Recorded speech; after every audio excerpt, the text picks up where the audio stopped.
आशक इजोत में अहाँ के स्वागत अछि। यह कार्यक्रम हमरा के एकटा अवसर प्रदान करैत छथि कि हम बाइबल सँ जुड़ल चीज के अध्ययन क सकी आ यह जानू कि हमरा जीवन के लेल परमेश्वर के इच्छा की अछि। ई उद्देश्य के संग हम यह कार्यक्रम अहाँ के लेल प्रस्तुत क रहल छी।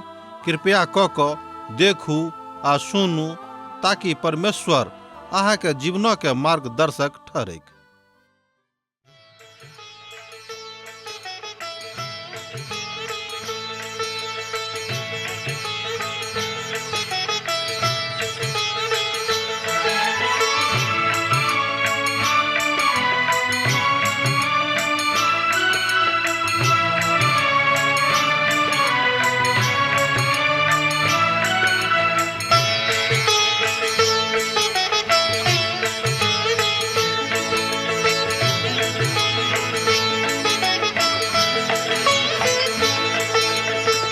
हे परमेश्वर हे यीशु राजा, विनती हमर स्वीकार करू। हे परमेश्वर हे यीशु राजा, विनती हमर स्वीकार करू। आदि में वचन छलहुँ, वचनक संग छलहुँ। आदि में वचन छलहुँ, वचनक संग छलहुँ। वचन सँ सब किछ आहि बनैलहुँ। वचन सँ हमरा उद्धार करू।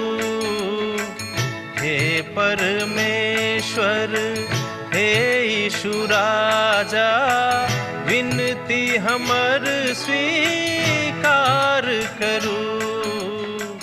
हे परमेश्वर। आशा के इजोत मैथिली कार्यक्रम में हम एक बेर और अहाँक अभिनंदन प्रभु यीशु मसीह के मीठ आ पवित्र नाम सँ कऽ रहल छी। हमरा सब अखन दोसर पत्रस के अध्ययन में लागल छी। आजुक दिन हमरा सब एहि पोथी के अर्थात दोसर पत्रसक पोथी के 2 अध्याय के 1 पद से लऽ कऽ 3 पद धरि देखब। पछिला अध्याय में हमरा सब देखने चलहुँ हैं जे क्रियात्मक केंद्रीय इजोत लोकक परमेश्वरक लग में आनैत अछि और संसारक मिथ्या बात सँ दूर कऽ दैत अछि। अब हमरा सब केंद्रीय वाचनात्मक इजोतक ऊपर गप करब और यह ओ शक्ति अछि जे लोकक संसारक दिस खींचैत अछि और ई एक प्रकारक के गुरुत्वाकर्षण शक्ति अछि जे संसारक परमेश्वरक वचन सँ अलग कऽ दैत अछि आ तकर प्रयास सेहो ओ करैत रहैत अछि। एहि बातक हमरा लोकनि आजुक दिन एहिठाम देखब। आ जाय दिनक विषय में एहिठाम पतरस कथा कऽ रहल छथि। दोसर गप में आ जाय दिनक विषय में एहिठाम पतरस कथा कऽ रहल छथि। ओ दिन आबऽ वाला अछि मुदा अखन नहि आयल अछि। हमरा सभक एहि बातक बुझबाक अछि, एहि बातक समझबाक अछि। जाय तरह हुनका सभक बीच में झूठा भविष्यवक्ता सब छलाह, वही तरह अहूँ सभक बीच में झूठा उपदेशक होता जे नाश करऽ वाला पाखंडक उद्घाटन लुका के करता। दोसर पत्रसक पोथी 2 अध्याय तकर 1 पद एहि बातक कहैत अछि। जँ अहाँ परमेश्वरक वचन सँ प्रेम राखैत छी तऽ ई वचन अहाँक बहुत बहुत बेसी नीक लागत। किएक तऽ एहिठाम बताओल गेल अछि कि लोकक बीच में झूठा भविष्यवक्ता रहैत।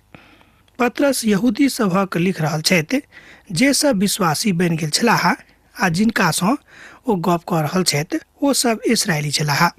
इस्राएली के बीच में पुरना नियमक काल में झूठा भविष्यवक्ता सब छलथि। आ पतरस कहैत छथि और अहूँ सभक मध्य में झूठा शिक्षक सब छथि जे अहाँके परमेश्वरक प्रेम सँ अलग करबाक लेल बहुत बेसी उद्विग्न भऽ कऽ काज कऽ रहल छथि। और एहि तरह के शिक्षक कलीसिया में और विश्वासी के बीच में सेहो छथि। पुरना नियमक काल में झूठा भविष्यवक्ता छलाह और एहि तरह के भविष्यवक्ता और शिक्षक सँ बड़ सावधान रहबाक आवश्यकता अछि। आ जे भविष्यवाणी करैत छथि ओ अलगे झूठ साबित भऽ जाइत अछि और एहि विषय पर आर दोसर कोनो प्रश्न नहीं उठैत अछि। प्रभु के एकटा महान दास कहैत छथिन जे द्वितीय विश्व युद्धक काल में एक गोटे छलाह जे भविष्यवाणी कहने रहथि जे 15 दिसंबर 1943 के संसार समाप्त भ जेतैक। और एहि बातक प्रचार भेल। हाँ, जहन ओ दिन आयल तहन समस्त समाचार माध्यम एहि बातसँ भरल छलैक, मुदा प्रकाशनसँ भरल छलैक। अमुक आदमी के भविष्यवाणी सरासर 100% गलत साबित भेलै। तकरा बाद एहि तरहक मिथ्यावादी बातों लोग अपन मोन फिरा लेलनि और एहि तरहक बातक एम्हर उम्हर करबला तथ्य से जोड़ दिलनि। बात सत्यक थिक, किएक तऽ एहि तरहक भविष्यवाणी मनुख नहि कह सकैत छथि कि अमुक तारीख का अमुक दिन परमेश्वर एहि संसारक नष्ट करऽ जा रहल छथि। केओ मनुखक बस में ई बात नहीं छनि।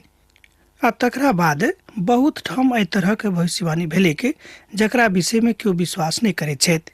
ई बात 15 सितंबर 1944 में होइत, मुदा हुनक सबटा भविष्यवाणी झूठा साबित भेलनि, जेना कि हमरा लोकनि देखैत छी। 15 सितंबर 1944 ई भविष्यवक्ता मिथ्या साबित भेलाह, किएक तऽ अगला बरख संसारक समाप्ति नहीं होइत, मुदा ई तऽ प्रभुक महिमा आर हुनक काल में हेतैक। हम नहीं जानै छी जो कहिया हैत। आजुक दिन में कतो एहि तरहक बात हैत कि नहीं हैत। एहि तरह हमरा लोकनि देखै छी कि परमेश्वर अपन ओहि सबटा बातक सत्यापित कऽ रहल छथिन जे मूर्खतापूर्ण अछि। अर्थात परमेश्वर मनुखक मूर्खताक ऊपर हम बुझैत छी जो हंसैत हेता। एहन भविष्यवक्ता सब कहिया साबित भेलाह और कहिया साबित हेता, एहि बातक विषय में परमेश्वरक वचन कहैत अछि कि ओ सब दिन मिथ्या साबित भेलाह और ओ सब दिन मिथ्या साबित हेता। हाँ, एहि तरहक झूठा भविष्यवक्ता के ऊपर कोनो ध्यान देबाक आवश्यकता नहीं थिक। ई बात हमरा सभक अछि। हाँ, अहाँक अपन शिक्षक अर्थात जे शिक्षक सँ शिक्षा प्राप्त कर रहल छी हुनका विषय में जरूर प्रार्थना करब कि परमेश्वर हुनका नीक ज्ञान देन। परमेश्वर हुनक ज्ञान से हुनक इजोत के भरेन, जाहिसँ हुनक इजोत अहाँके जे भेटैत तकरा सँ परमेश्वरक इजोत अपना जिंदगी में झलका सकी। किएक तऽ झूठा शिक्षक और हुनक शिक्षाक ऊपर कोनो प्रकारक ध्यान देबाक आवश्यकता सेहो नहीं थिक। आजुक युग में एहि तरहक बहुत लोग छथि जे झूठा शिक्षण दऽ रहल छथि। हम तो बड़ आश्चर्य में पड़ जाइत छी जहन ई लोग तरह तरहक शिक्षा प्राप्त कऽ कऽ बड़ आनंदक अनुभव करैत छथि, मुदा लोग तऽ हुनका धोखा दऽ रहल छनि, एहि बातक बता रहल छनि, मुदा एहि बातक ऊपर हुनक ध्यान नहीं जाइत छनि, मुदा ओ अनेरे खुश भऽ जाइत छथि। हाँ, जँ लोग एहि सम्हरता, दोसर गप में जँ लोग नहीं सम्हरता तहन लोग एहि अवस्था से जरूर खराब अवस्था में चलि जेथिन, जे अवस्था में परमेश्वर मनुख के पठेबाक कहियो इच्छा नहीं राखैत छथि। किएक तऽ मान लियो अहाँ कोनो तरहक दुख तकलीफ में पड़ल छी और अहाँके समाधान कतौ से नहीं भेटा रहल अछि, तऽ परमेश्वरक पवित्र वचन कहैत अछि कि जहन चारू तरफक केवाड़ बंद भऽ गेल तहन ऊपरका केवाड़ खुजल अछि, तकरा दिस ताकियौ, ऊपरे से अहाँके लेल आशीष आयत, किएक तऽ परमेश्वर चराचर छथि और ओ ऊपर में अहाँके निहारि रहल छथि। दोसर गप में जहन परमेश्वर ऊपर से अहाँके निहारैत छथि तहन अहाँके केओ किछु नहीं बिगाड़त, किएक तऽ परमेश्वर अपन अथाह प्रेम से अहाँके प्रेम कयने छथि और वो जानैत छथि कि जहन अहाँ नीक छी, अहाँ अनुग्रहकारी छी, अर्थात परमेश्वर के अनुग्रह से भरल छी, तहन परमेश्वरक इजोत अहाँके जिंदगी में झलकत और जे अहाँ से दुश्मनी राखैत छथि ओ अहाँके दोस्त बन जेता है। किएक तऽ जहन ओ जान जेता कि अहाँ हुनका विषय में कोनो अनर्थकारी बात नहीं सोच रहलहुँ हैं आ नहीं कहि रहलहुँ हैं। पतरस आगाह कह रहल छथि जे सब ठाम गलत आ झूठा शिक्षक सब छथि, हालांकि लोग हुनक सुनैत नहीं छथिन। हुनका सभक आर्थिक सहायता सेहो ओ सब करैत छथि, बहुत एहि बातक अपना रीति सँ कहैत छथि। अतः पतरस झूठा शिक्षा और झूठा शिक्षक सँ सावधान रहबाक विषय में बाजि रहल छथिन। अध्याय 1 में हमरा सब देखने चलौ हैं जे पुरना नियमक काल में बहुते परमेश्वरक दास छलाह और ओ दास सब जतेक भविष्यवाणी कयने छलाह ओ सबटा भविष्यवाणी सत्य छल आ सत्यापित सेहो भऽ गेल छल। और जतेक बात अखन धरि पूर्ण नहीं भेल अछि ओ सबटा पूर्ण हैत, किएक तऽ एहि क्रम में दुनिया आगाँ बढ़ल जा रहल अछि। एतद हमरा सब गोटे के परमेश्वरक महान कृपा आ करुणा दया के साथ आगाँ जेबाक जरूरत अछि, आवश्यकता अछि। जे सब झूठा छलाह एहि बातक उदाहरण हमरा सभक लग में बहुत अछि आ बहुत काल में मिलैत अछि आ पवित्र पोथी बाइबिल में सेहो एहि तरहक उदाहरण सँ भरल अछि। उदाहरण इस्राएली लोकक बीच एहि तरहक लोग छलाह जे हुनका सभक एम्हर उम्हर लऽ जेबाक प्रयास करैत छलखिन। अहाब और यहोशापात सीरिया के राजा के ऊपर ई बात उठौने छलथि, अर्थात जहन ओ सब उठल छलाह देखो पहिल राजा के पोथी तकर 22 अध्याय। एहि अध्याय में ओहिठाम ओ सब बाल देवता के सैकड़ों झूठा भविष्यवक्ता सम्मिलित छथि और ओ सब अहाब और यहोशापात के युद्ध में जेबाक लेल याचना करे छथि। तहन यहोशापात परमेश्वर से कोनो संकेत जहन नहीं पैलाहा, तहन ओ बजलाहा कि हम एठाम परमेश्वर के सात्विक और वास्तविक भविष्यवक्ता के नहीं देखिक। अहाब बजलाहा, अर्थात अहाब बजला जे हम एकटा एहन मनुष्यक देखने छी जे कहियो हमरा पक्ष में नहीं बाजैत छथि और हुनका लेल ओहिठाम किछु नहीं रहनि। आजुक युग में एहन प्रचारक लोक सब सेहो छथि जे एहि तरहक लोकक पसंद नहीं करैत छथि। किछु हँसौड़ बातक हुनका मोन लागैत छनि सुनै में, तै ओ जे हंसी मजाक करयवला प्रचारक छथि हुनका लोक पसंद करैत छनि आ जे लोक नहीं करैत छथि हुनका लोक पसंद नहीं करैत छनि। कियाक तऽ जँ अहाँ हँसौड़ गप नहीं करबै, खाली परमेश्वरक वचन से सोझ आ गंभीर आ आनंद देवला बात करबै तऽ लोक कहता कि नहीं हिनका तऽ बजै ले आबै छनि, ई तऽ सटकल छथि। एहि तरहक गप से बहुत लोग प्रसन्न भऽ जाइत छथि जे हमरा वा अहाँके नहीं करबाक चाही। कियाक तऽ मनुखक सलाह से कोनो काज नहीं, मुदा परमेश्वरक सलाह से, हुनक आज्ञा से, हुनक वचन से हमरा सब गोटेक अपन अपन काज निर्वाह करबाक अछि। मीका हुनका सत बाजि देलनि और अहाब एहि बातक पसंद नहीं कैलाहा। ध्यान दियौक, मीका हुनका सत बाजि देलनि और अहाब एहि बातक पसंद नहीं कैलथि। मुदा ओ मीका के बजा के लऽ ला और कहलेन अहाँ जे अहाबक बजलहुँ हैं, और अहाब सँ कहलेन जँ अहाँ युद्ध में जायब तऽ अहाँ मारल जायब। अहाब यहोशापातक दिस फिर के बजलाहा और बजलाहा देखियो को कहियो उनका विषय में नीक नहीं बजलाहा। और ई बात बड़ खराब अछि, कियाक तऽ अहाब हुनका किछु नहीं सुनने छलखिन, अर्थात अहाब हुनक बातक नहीं मानलखिन आ जेना कि मीका बाजने रहैत ओ मारल गेलाहा। मीका परमेश्वरक वास्तविक भविष्यवक्ता छलाह और एहि काल में लगभग 10टा भविष्यवक्ता ओहि काल में छलथि जे एहि बातक माने छलाह कि परमेश्वर छथि आ हुनका लग में परमेश्वरक वचन आबैत छनि। कियाक तऽ अहाँके बीच में झूठा भविष्यवक्ता सब सेहो हेता और एहि बातक नवा नियमक पोथी में सेहो बताओल गेल अछि। ओहिठाम नाम बदलल अछि। ओ बाजने छथि कि झूठा शिक्षक सबसँ सावधान रहब। सेहो बताओल गेल अछि। आ प्रश्न उठि रहल अछि जे झूठा शिक्षक के थिकाह। आब अहू बातक पहचान बड़ जरूरी अछि कि झूठा शिक्षक के छथि। ध्यान दऽ कऽ सुनियौक, झूठा शिक्षक हुनके कहल जाइत छनि जे सत्य जानैत छथि मुदा जानि बुझि कऽ ओहि सत्य अपना किछु स्वार्थक कारणे लुका कऽ बताबैत छथि। स्पष्ट भऽ गेल होइते कि झूठा शिक्षक किनका कहल जाइत छनि, आ नहि तऽ ई बात ओ टाका कमेबाक लेल करैत छथि। और आजुक युग में एहि प्रकारक प्रयास बहुते शिक्षक सब कऽ रहल छथि। ओ शिक्षा दैत छथि वा कहैत छथि कि जे अहाँ कऽ रहलहुँ हँ उचित नहि अछि, मुदा एकर उपाय ई अछि। ओहि उपाय के मध्य में ओ टाका कमबैत छथि जे परमेश्वरक वचनक आधार पर नहीं थिक, आ ई परमेश्वरक वचन नहीं थिक, ई हुनका करबाक नहीं छनि। हमरा सब गोटेक सावधान रहबाक अछि, कियाक तऽ केकरो खुश करबाक लेल परमेश्वरक वचनक बदलबाक आवश्यकता नहीं थिक। आब बुझियौक जे सत्य की अछि और यह झूठा शिक्षक थिकाह, अर्थात जे जानि बुझि कऽ सत्य के असत बना कऽ बताबैत छथि। जानि बुझि कऽ जानैत छथि सबटा बातक जानि बुझि कऽ गलत कऽ कऽ सिखाबैत छथि, यह झूठा शिक्षक भेलाह। किछु लोग गलत बातक व्यंग्यात्मक शैली में सिखाबैत छथि। अहाँके लागैत अछि जे अपन विधा में ओ कहैत छथि। किछु बातक आजुक युग में बड़ स्पष्टता में बुझल जा सकैछ जे बड़ कष्टप्रद अछि। अर्थात एकटा झूठा शिक्षक एहि बातक बताबैत छथि कि अब की हैत, कियाक तऽ अहाँ तब सबटा चीज गमा देलहुँ हैं, आब अहाँके लग किछु नहि। व्यंग्यात्मक शैली में जँ अहाँ एहि बातक बाजबै तऽ हुनक विश्वास कम भऽ जेतनि। पतरस एहि धार्मिक परित्यागक काल में राखैत छथि। एहिठाम अर्थात लोक अपन विश्वास में बड़ मजबूत नहि भेल छलाह, मुदा परमेश्वर एहि बातक हुनका सिखा रहल छनि कि अहाँके सावधान रहबाक जरूरत अछि, कियाक तऽ ई बात हुनक मृत्युक पारंगत अवस्था में लऽ जाइत छनि। यहूदा सेहो एहि बातक विषय में किछु बातचीत कऽ रहल छथि। एहिठाम पतरस एहि बातक लेल हमरा वा अहाँके सावधान कऽ रहल छथि कि एहि तरह के झूठा शिक्षकक चक्कर में नहि पड़ब, नहि तऽ वास्तविक सत्ता सँ दूर भऽ जायब। वास्तविक सत्य यह अछि जे हमरा लोकनि एहि बातक जानी, एहि बातक बुझी कि परमेश्वर छथि, परमेश्वर छलाह और परमेश्वर हताह। दोसर पतरस आ यहूदाक पोथी में हमरा लोकनि एहि बातक देखैत छी और एहि बातक ओतऽ बाजल सेहो गेल अछि जे बातक हमरा लोकनि आजुक दिन अखन अध्ययन कऽ रहलहुँ हैं। वो बड़ तकलीफक बात अछि। एहि बातक ओ कहैत छलाह, एना तऽ परमेश्वर एहिठाम और किछु बाज नहि रहल छथि। ओ एहि बातक बता रहल छथि कि 2 बेर ओ कहैत छथि, और यह कारण अछि जहन प्रभु यीशु मसीह कहैत छथि, हे मैं बातक बड़ सत सत बाजि रहल छी।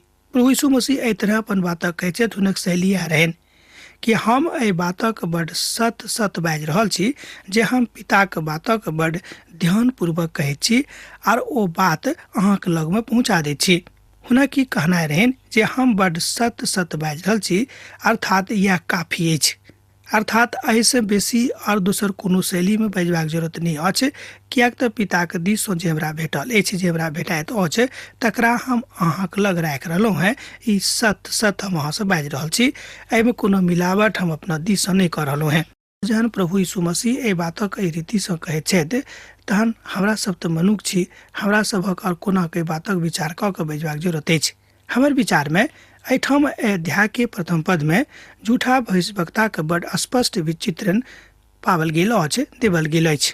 आर यह चित्रण मनुष्य के संख्यात्मक बना देते अछि कि कोना कहाँ संख्यात्मक दृष्टिकोण से एहि तरहक शिक्षक जे झूठ शिक्षा दैत छथि, हुनका अपन ज्ञान से जे प्रभु अहाँके देने छै तकरा परीक्षण कऽ सकी।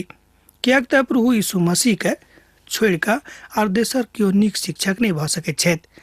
आ ओ शिक्षक एखनो अहाँक लगमे विद्यमान छथि। ओ शिक्षक भेलाह पवित्र आत्मा और परमेश्वरक वचन।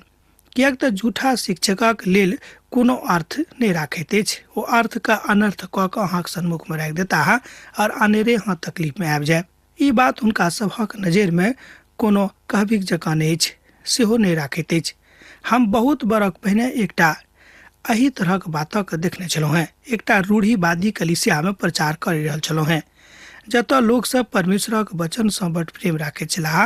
ओ सब एकटा अगुआक बजौलाह और परमेश्वरक वचन सँ किछु कहबाक लेल कहलनि जे अहाँ परमेश्वरक वचनक ऊपर विचार राखैत छी बा अनुग्रहमे ओहि कथाके कहियौक। हमर विचार अछि, हमर विश्वास अछि कि अहाँ परमेश्वरक अनुग्रहमे परमेश्वरक वचनक कहैत छी। जहन ओ बजनाइ आरम्भ कयलथि तहन हिनका सबके किछु बात नीक नहि लागलनि, किएक तऽ ई बात जे ओहिठाम बाजैत छलाह, जे सिखाबैत छलाह, हुनका सभक मनोनुसार नहि रहनि। किएक तो हसौड़ शैलीमे नहि, किएक तो कोनो एम्हर उम्हर बात मिला जुलाक नहि, मुदा ओ परमेश्वरक वचनक चराचर स्पष्ट कऽ कऽ बता रहल छलाह। तहन हुनका सभक ई बात नीक नहि लागलनि। हालांकि ओहि कलीसियाक लोक परमेश्वरक वचन सँ प्रेम राखैत छलथि। झूठा शिक्षक सँ सावधान रहू जे अहाँक लगमे बड्ड सावधानी पूर्वक कुरीतिके जन्म दऽ दैत छथि, अहाँक जिंदगीमे कुरीतिके शामिल कऽ दैत छथि आर अहाँके धोखा दऽ दैत छथि। एहि बातक अहाँ मत्ती रचित सुसमाचार 7 अध्याय तकर 15 पदमे सेहो देख सकैत छी। अर्थात सकैत केबाड़ दऽ कऽ प्रवेश करू, किएक तऽ चौड़ा अछि ओ फाटक आर सरल अछि ओ बाट जे विनाशक दिस लऽ जाइत अछि, और एहन बहुत लोग एहन छथि जे एहि दऽ कऽ प्रवेश करैत छथि। मत्ती रचित सुसमाचार 7 अध्याय तकर 13 पद एहि बातक कहैत अछि। जँ अहाँक लग पवित्र बाइबिल अछि तऽ अहूँ पढ़ि कऽ एहि बातक सत्यापन कऽ सकलहुँ हेँ। संत पौलुस इफिसुसक कलीसियाक आगाह कऽ रहल छथि। देखियौ प्रेरितक पोथी 20 अध्याय तकर 19-29 पदके, जकरा एहिठाम बतावल गेल अछि। एहिठाम संत पौलुस बाजि रहल छथि कि एहि तरहक शिक्षासँ सावधान रहब।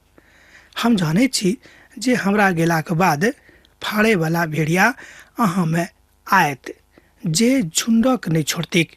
प्रेरितक पोथी 20 अध्याय तकर 29 पद एहि बातक कहैत अछि। ई भेड़िया सब भेड़ाके वेशमे रहता आर ओ विश्वासीके जिंदगीके बर्बाद कऽ देतिक। आ तकरा बाद प्रभु यीशु मसीह अपन क्रूसक ऊपर मोलाक बादक अवस्थाके विषयमे बताबैत छथि।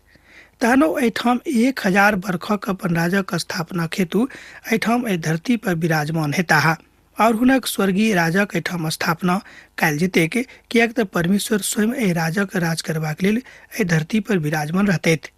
जे घटना एहि धरती पर हुअवला अछि आ जतेक लोक हुनका ऊपर विश्वास करैत छथि कि ओ हमर उद्धारकर्ता छथि, ओहि राजमे शामिल रहता। यह बात परमेश्वरक थिन, अर्थात प्रभु यीशु मसीह के यह बात छनि। किएक तऽ रोटी तऽ परमेश्वरक वचन अछि और आजुक युगमे एहि तरहक रोटीके खोजनिहारक संख्या बड्ड कम भऽ गेल छनि। एहि परिप्रेक्ष्यमे बहुत झूठा शिक्षक सब छथि जे झूठा शिक्षा दऽ रहल छथि। अब हमरा सब दोसर वचनक देखब और बहुते लोग हुनके जकाँ लुचपन करता है जिनका कारणे सत्य बातक निंदा कैल जेतिक। एक बेर आर सुनियोग दोसर पत्रसक पोथी 2 अध्याय के 2 पद का, और बहुते लोग हुनके जगह लुचपन करता है जिनका कारणे सत्यक बातक निंदा कैल जेतिक। और बहुत लोग हुनक घातक बातक दक अपनौता है झूठा विश्वासी अर्थात माने वाला झूठा शिक्षकक पाछा में जे जेता है। मुदा हम ए बातक पर विश्वास करे छी जे परमेश्वरक चुनल सबटा लोग परमेश्वरक संगे चलता है। वो झूठ शिक्षक व झूठा भविष्यवक्ता के पाछा नहीं दौड़ता बा बहुत काल धरि हुनका पाछा नहीं चलता। भ सकै कने कालक लेल जो भरमाइयो जेथिन तकरा बाद वो घुर के चल अयता, कियाक त जहन ओ देखथिन कि हुनका लग में परमेश्वरक ज्ञान नहीं छनि, ओ अनेरे उमर उमर वाला गप कह रहल छै, तहन लोग घुर के हुनका लग से आबि जेतनि जे सत अर्थ में प्रभु से प्रेम राखै छथि। परमेश्वर मिथ्या नहीं छथि, आ नहि हुनक कलीसिया मिथ्या छनि, आ नहि हुनक झूठ नहि हुनक शिक्षा झूठा छनि वा मिथ्या छनि। शिक्षक झूठा भ सकैत छथि, भविष्यवक्ता एम्हर उम्हर वाला भ सकैत छथि, कियाक त बहुत झूठो भविष्यवक्ता के विषय में हमरा लोकनि पवित्र पोथी में देखै छी। ई बात कह दैत अछि जे अहाँ आगाँ बढ़े जाऊँ और एहि बातक करे जाऊँ। पौलुस जे बातक बाजने छलाह ओ त अवश्य कहतिक। पहिल कुरिन्थियों पोथी 11 अध्याय तकर 19 पद में एहि बातक बाजल गेल अछि। कियाक त दल बंदी सेहो अहाँ में आवश्यक होइत, एहि द्वारा जे जतेक लोक अहाँ में छुरा देल छथि ओ सब प्रकट भ जेतिक। ए बातक अहाँ देख सकै छी पहिल कुरिन्थियों पोथी तकर 11 अध्याय आ तकर 19 पद में। दोसर शब्द में परमेश्वर वास्तविक धियापुता अर्थात जे परमेश्वरक वास्तविक धियापुता हुनका दिस नहीं जेता है। प्रभु यीशु मसीह बजला हमर भेड़ हमर सोटा के चिन्हित छथि। दोसर गप में परमेश्वर बजला अर्थात यीशु मसीह बजलथि कि हमर धियापुता हमर स्वर चिन्हित छथि, हमर आवाज के पहचानैत छथि और हमर स्वर के सुन के हमरा लग में आबि जेता, कियाक तू जानैत छथि कि हम हुनक उद्धारकर्ता थिको हैं आ ओ हमर पिता छथि। वास्तविक शिष्यक ऊपर एहि तरहक प्रभाव रहतिक, एहिमे संदेह नहीं थिक आ एक ऊपर संदेह कैल सेहो नहीं जा सकै छै। अतः जहन एहि तरहक शिक्षा के फेरा में ओ पड़ता ओ ए बातक बड़ स्पष्टता में बुझ जेता, कियाक ती प्रभु के वास्तविक धियापुता के निशानी होतेन। ए बातक अहाँ देख सकै छी दोसर पत्रसक पोथी 2 अध्याय तकर 3 पद में। हम अहाँके लेल ए बातक एहिठाम राखि रहलहुँ हैं। ओ लोभक लेल ध्यान दियोक, ओ लोभक लेल कथा गढ़ि कऽ अहाँके अपना लाभक कारण बनौता है, और जे दंडक आज्ञा हुनका ऊपर पहिनहिए सँ भऽ चुकल छनि हुनका आबे में किछुओ देरी नहि और हुनक विनाश औंघाइत नहि अछि। एहिठाम मनगढ़ंत दंत शब्दक प्रयोग कयल गेल अछि। ग्रीक शब्द में एहि बातक यह अंतर होइत अछि कि एहिठाम ग्रीक शब्द में एहि बातक जे अंतरण के बताओल गेल अछि जे हमरा सबक शब्द सँ अछि, तकर अर्थ यह हैत कि मनगढ़ंत दंत कथा। प्रभु के एकटा महान दास एहि शब्दक अर्थ के बनावल गेल एकटा मिथ्या तथ्य अछि, जो एहि शब्दक अर्थक एहि रीति सँ कहैत छथि कि परमेश्वर पत्रसक माध्यम सँ मनुष्य जाति की शब्दक देलनि आ बतौलनि कि अहाँ कोनो मनगढ़ंत दंत कथा के पाछा जे मिथ्या अछि, जे सत्य नहीं अछि, तकरा पाछा नहीं धोगब। एहिठाम एकटा नव शब्द अछि जाहि शब्दक के जन्म पत्रसक काल में नहीं भेल छलैक। अब जे हुएक ओ शब्द अछि प्लास्टिक, अर्थात पत्रस एहि शब्दक एहिठाम प्रयोग कऽ रहल छथि। हम अहाँ से बाजब कि एहि शब्दक प्रयोग कोना कयलथि, कियाक त परमेश्वर हुनका एहि शब्दक देलनि, कियाक तो जानैत छलाह कि संसार में एहि शब्दक प्रयोग हुअ बला अछि और एहि शब्दक बड नीक ओ मानैत, कियाक त आजुक युग में बच्चा बच्चा एहि शब्दक बुझैत छथि, अर्थात ओ मदद करैत अछि आ तहन ओ सामान ढोबऽ में काज आबैत अछि। हमरा लोकनि जानै छी प्लास्टिकक थैली। आजुक युग में जे पढ़लो लिखल लोग नहीं छथि एहि शब्दक अर्थक बुझैत छथि कि एकर अर्थ की भेलैक। एतबे ने आजुक युग में प्लास्टिक से बहुत किछ बनैत अछि, अच्छा बनावल जाइत अछि सेहो अहाँ बाजि सकलहुँ हैं। आ ई बात आजुक युग में सब ठाम एहि धरती पर सब देश में अछि और लोग अपन मनोक अर्थात एम्हर उम्हर नूतन नहीं करैत अछि, मुदा आसानी सँ एम्हर उम्हर स्वयं कऽ दैत छथि।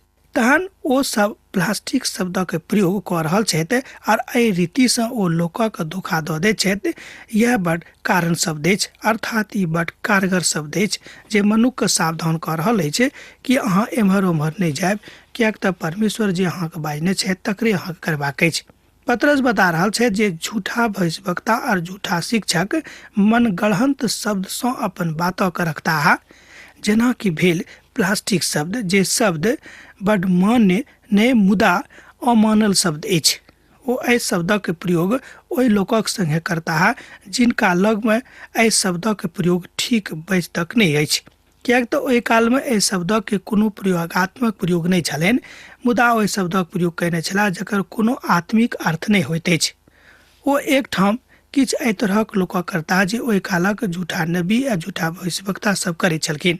दोसर ठाम दोसर बातक हम बाजि सकलहुँ हैं, अर्थात शब्दक अर्थक बदलि कऽ लोकक बताबैत छथि आ मनगढ़ंत ततेक नीक नीक किस्सा कहानीके गढ़ि कऽ बता देत कि अहाँके मोन ओ जरूर चोरा लेत और हाँ हुनक भऽ जेबै, मुदा कालांतरमे पता लागत कि ओ वस्तुतः परमेश्वरक लोक नहि छथि। आब जे वचनमे लिखल अछि जे मजबूत अछि तकरे ऊपर विश्वास करबाक अछि। परमेश्वरक वचनक छोड़ि कऽ और एम्हर ओम्हर जेबाक आवश्यकता नहि थिक। समाद केतबो मीठ हुएक वा नीक हुएक वा चकचकौआ हुएक, आकर्षक हुएक, तकरा दिस ध्यान देबाक नहि अछि। ध्यान देबाक ई अछि कि परमेश्वरक वचन की बाजि रहल अछि, परमेश्वरक वचनमे कोन तरहक समाद अछि, तकरा बुझबाक अथक प्रयास करबाक अछि। आजुक युगमे हमरा लोकनि एहि बातक अभाव देखैत छी, अर्थात आकार प्रकारक दिस ने, शकलक दिस ने, आकर्षणक दिस ने, मुदा परमेश्वरक वचनसँ आकर्षण करबाक अछि आ यीशु मसीहसँ आकर्षण रखबाक अछि, किएक तऽ हमरा सभक मुख्य आकर्षणक केंद्र हमर प्रभु यीशु मसीह हमर उद्धारकर्ता छथि। एहि बातक ऊपर परिमार्जित होयबाक आवश्यकता थिक।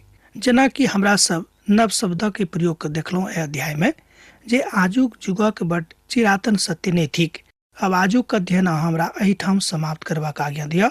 दोसर दिन दोसर कार्यक्रममे अहाँसँ पुनः भेंट हैत। प्रभु यीशु मसीहके नेह अहाँके जिंदगीमे बनल रहैक। आमीन। हमर विश्वास अछि कि ई कार्यक्रम अहाँके लेल लाभदायक सिद्ध अछि। हम चाहै छी कि अहाँ अपन आशीषके हमरा संग साझा करू।